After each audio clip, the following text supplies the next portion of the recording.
नमस्कार। जय जगन्नाथ बंधु माने शुभ सकाळ समस्त को। वर्तमान आमे एबे गीता ज्ञान आरंभ करिबा। आज मोर गीता ज्ञान रे अछि 44 नंबर श्लोक। 44 नंबर रे कोन अछि मु आपन को सुनेबी। आ वर्तमान मोर गीता चलछि प्रथम अध्याय। आउ तीनटा श्लोक परे द्वितीय अध्याय आमे जीवा। तो कौन लेखा है पढ़ुची ता पूर्वर गुरुदेव को प्रार्थना करदवा।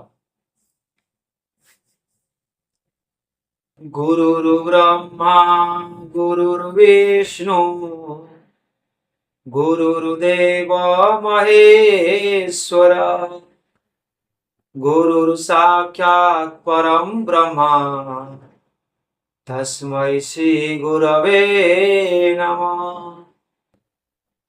देखंतु आमे पढ़िथिले वर्ण संकर द्वारा केमिति कुल धर्म आउ जाति धर्म नष्ट हो जाउछि। आमे काली पढ़िथिले। तो आज पढ़िबा कुल धर्म जाति धर्म नाश द्वारा की क्षति हुए। वर्तमान मो पाखरे अछि 44 नंबर श्लोक। कौन लिखा है? उत्तुसन्ना कुल धर्माणं मनुष्याणां जनार्दन नरकेय नियतं वासो भवतीत्यनुशुश्रुमा। आर शब्दर माने कौन अछि ना जनार्दन होउछि हे जनार्दन। का भगवान श्रीकृष्ण को अर्जुन कहउछन्ति हे जनार्दन। उत्सन्न कुल धर्माणाम आर माने होउछि जो मानकर कुल धर्म नष्ट होई जाइछि। मनुष्याणाम मनुष्य मानकर अनियतम अनिश्चित काल पर्यंत नरके नरकरे वास होउछि वास भवती वास हुए इति एई परी अनुशुश्रम आमे सुनी आसीचु। कोन कहउछन्ति हे जनार्दन हे वासुदेव जो मानकर कुल धर्म नष्ट हो जाइछि से माने अनिश्चित काल पर्यंत नरकवास हुए बोली आमे सुनी आसीचु।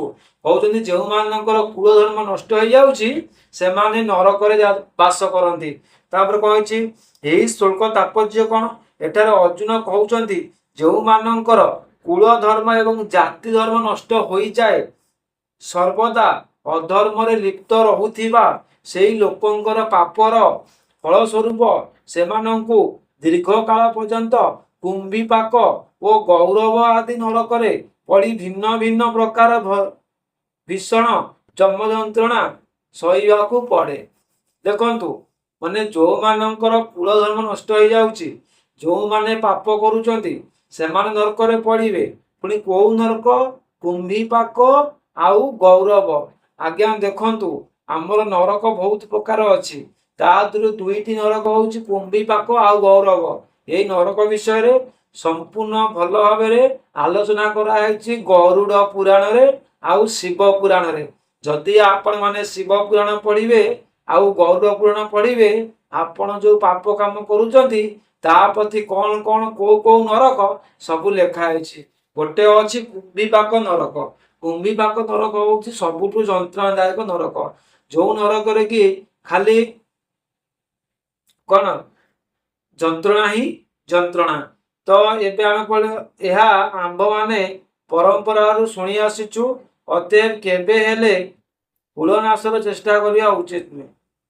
केबे हेले निजर कुल को नाश करिया उचित नुहे जहा भी हे जाओ। तापर एही परि भाबरे स्वजन बंधरे हेउतिबा भीषण अनर्थ विषय वंदना कर सारी अर्जुन वर्तमान युद्धर उद्योग करी थिबा हेतु निजर कृत्य पाई शोक प्रकाश करूचंती। देखंतु जेतबळे अर्जुन एठी कोन कहउचंती हे वासुदेव मु एपरि भूल केमिति करि पाइली केमिति मु युद्ध करिया पे राजी हे गेलु से किता भाबी भाबी शोक करूचंती। तो बाकी आमे काली की पढ़िबा। 45 नंबर श्लोक। आज मुझे विदाय नौ आपण पाखु पुणी काली देखा रही आज्ञा। जय श्री कृष्ण।